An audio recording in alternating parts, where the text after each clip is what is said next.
আসসালামু আলাইকুম, আমি স্মৃতি। আপনারা দেখছেন আমার চ্যানেল স্মৃতির দিনকাল।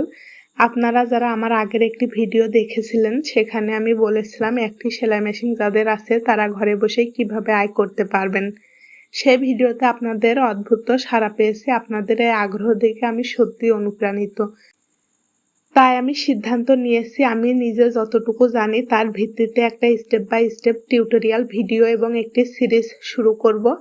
এই সিরিজে আমরা শিখব কিভাবে কাজ শুরু করবেন, প্রয়োজনীয় টিপসগুলো কি কি এবং সেই কাজগুলো কিভাবে বাজারে সেল করবেন বা আপনি কিভাবে অন্যদের কাজ পাবেন।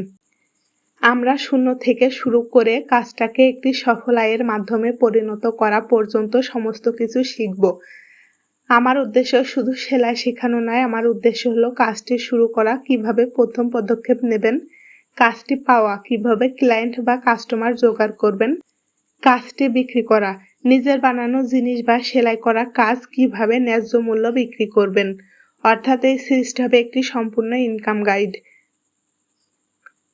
এই কাজটা শুধু যে মেয়েদের জন্য তা নয়, আমি স্পষ্ট করে বলতে চাই ছেলে মেয়ে উভয়ে এই কাজটি করতে পারবেন। বিশেষ করে যেসব ভাইয়েরা গ্রামে বা একটু ছোট্ট শহরে থাকেন, আপনাদের জন্য সুবিধা আরও বেশি। আপনারা যদি গ্রামে বা গ্রামের বাজারে ছোট্ট একটি দোকান নিয়ে কাজ শুরু করতে পারেন, তাহলে খুব দ্রুত অর্ডার পেতে শুরু করবেন, কারণ হাতের কাজের চাহিদা সবসময়ই থাকে। আর যারা গৃহিণী বা ঘরে থেকেই কিছু করতে চান, তাদের জন্য এটা একটা সুবর্ণ সুযোগ।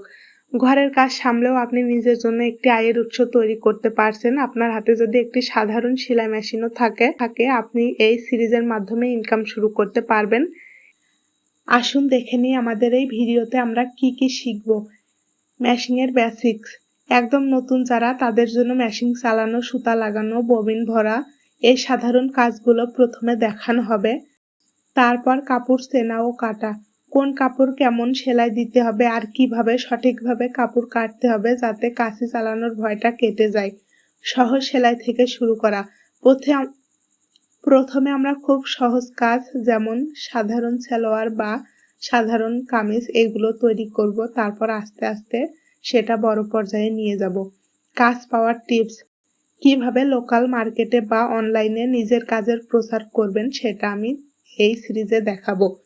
দরদাম ঠিক করা, আপনার কাজের ন্যায্য মূল্য কত হওয়া উচিত সে বিষয়েও আমি ভিডিও শেয়ার করব।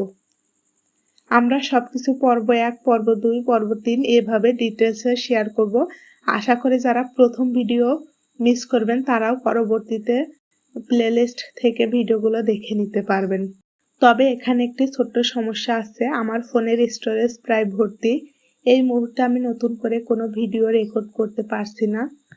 আমি চাইলে এই ভিডিওর মাঝেই আপনাদের কিছু টিপস দিতে পারতাম, কিন্তু তাতে ভিডিওটি একদমই পারফেক্ট বা কার্যকরী হতো না এবং আপনাদেরও বুঝতে অসুবিধা হতো। তাই আমি চাই না তাড়াহুড়ো করে কিছু দিতে যা আপনাদের উপকারে আসবে না। আমার ফোনে যে টিউটোরিয়াল ভিডিওগুলো আছে আমি সেগুলো আগে শেয়ার করে ফোনের স্টোরেজ ফাঁকা করব। এরপর আমি আপনাদের জন্য খুব দ্রুত ইনকামের এই বিষয়ের উপর একদম হাতে কলমের ভিডিও তৈরি করে বোঝানোর চেষ্টা করব, যাতে আপনারা ভালোভাবে বুঝে অল্প দিনের মধ্যেই ইনকাম শুরু করতে পারেন। ভিডিও শেয়ার না করে আপনাদেরকে অপেক্ষা করানোর জন্য অনেকেই হয়তো কিছুটা বিরক্ত হচ্ছেন, সেজন্য আমি আন্তরিকভাবে দুঃখিত। যদি সত্যিই ভালো কিছু শিখতে চান এবং ইনকামের একটি পথ তৈরি করতে চান, তাহলে আমার অনুরোধ দয়া করে আরেকটু ধৈর্য ধরুন এবং সাথেই থাকুন। খুব তাড়াতাড়ি দেখা হচ্ছে আমাদের প্রথম টিউটোরিয়াল ভিডিওতে। ধন্যবাদ।